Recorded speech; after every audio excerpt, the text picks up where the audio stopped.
Dear student, आ रहा है ना?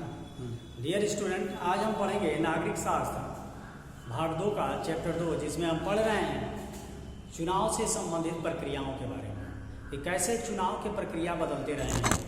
तो आपने शुरू में देखा कि प्रथम आम चुनाव में जितने उम्मीदवार होते थे उतने बक्से रखे जाते थे, और प्रथम और दूसरा आम चुनाव इसी तरह हुआ। तीसरे आम चुनाव में एक ही बक्से में एक ही मतदान पत्र पर सभी उम्मीदवारों के नाम होते थे और एक ही बक्से की व्यवस्था की गई थी।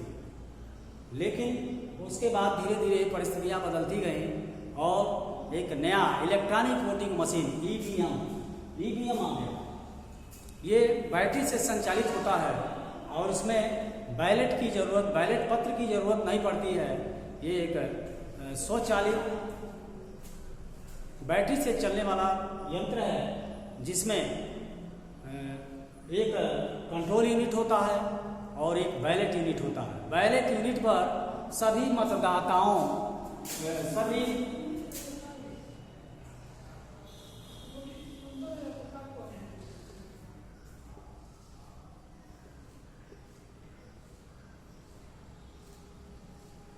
सभी प्रत्याशियों के नाम चुनाव चिन्ह अंकित होते हैं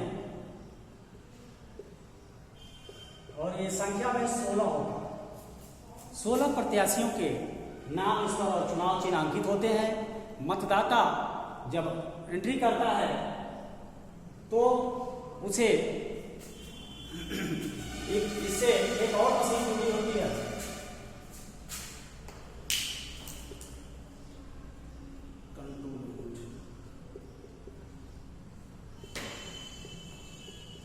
कंट्रोल यूनिट। ये तार से जुड़ा होता है कंट्रोल यूनिट से, और कंट्रोल यूनिट पे जैसे ही पीठासीन अधिकारी क्लिक करता है तो मतदाता के बैलेट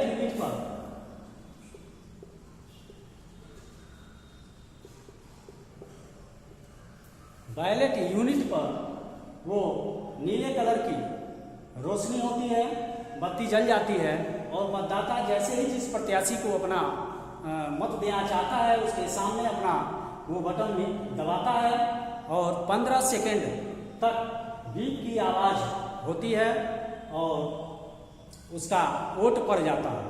इस तरह से कम समय में और सुरक्षित मतदान का ये तरीका है। ये तभी न तो इसे नुकसान पहुंचाया जा सकता है, केवल इसे तोड़ा जा सकता है, और इससे वोट कराने में आसानी होती है, साथ ही साथ मतगणना में भी बहुत आसानी होती है। कम समय में इसके परिणाम निकाले जा सकते हैं कि कितने वोट पड़े हैं और किन किन प्रत्याशियों को ये मशीन बारी बारी से अपना सब कुछ डाटा दे देती है। इतना ही नहीं, इस मशीन के आ जाने से 15,000 पेड़ों को बचाया गया, जिसमें उनके मतदान पत्र को छापने के लिए 8,000 टन कागज लगता था, तो वो बच गया इस आने से मशीन के। और सबसे पहली बार प्रयोग 1998 में इसका हुआ 16 विधानसभा क्षेत्रों में। परिणाम बहुत अच्छे रहे। इतना ही नहीं, उसके बाद आम चुनाव में 2004 में भी सारे देश में इसका प्रयोग हुआ। उसके बाद कुछ प्रत्याशियों ने ये आरोप लगाया कि ये जो इलेक्ट्रॉनिक वोटिंग मशीन है, इसमें मतदाता जिस प्रत्याशी को वोट दे रहा है उसको न जा करके किसी अन्य प्रत्याशी को वोट जा रहा है। कुछ विपक्षी पार्टियों ने इस तरह का आरोप लगाया, तो फिर इसमें कुछ संशोधन किया गया और एक वीवीपैट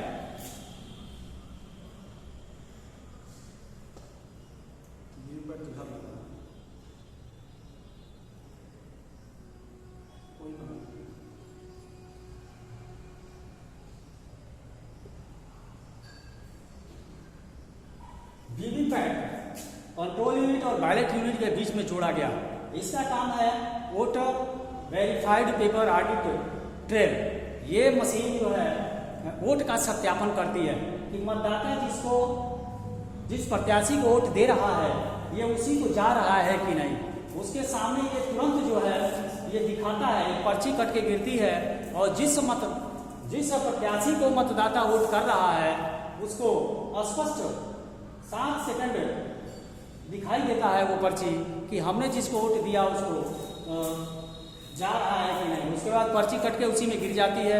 बाद में कभी अगर आवश्यकता पड़ती है तो उसे इस पर्चियों से ऐलान किया जा सकता है कितने वोट पड़े, किन प्रत्याशियों को इसमें रहता है।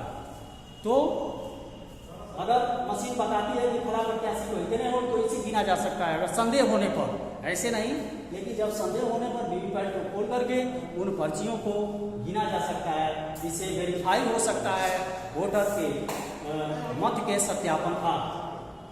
2013 में कुछ विधानसभा क्षेत्रों में ही ये लगा, लेकिन 2014 में आम चुनाव में पूरे देश में इसको लगाया गया। 543 सीटों पर वीवीपैट को जोड़ करके इलेक्ट्रॉनिक वोटिंग मशीन को लगाया गया और परिणाम अच्छे रहे। 2014 में 8 सीटों पर लगाया गया और 2019 में लगभग 543 सभी सीटों पर लगाया गया। धन्यवाद।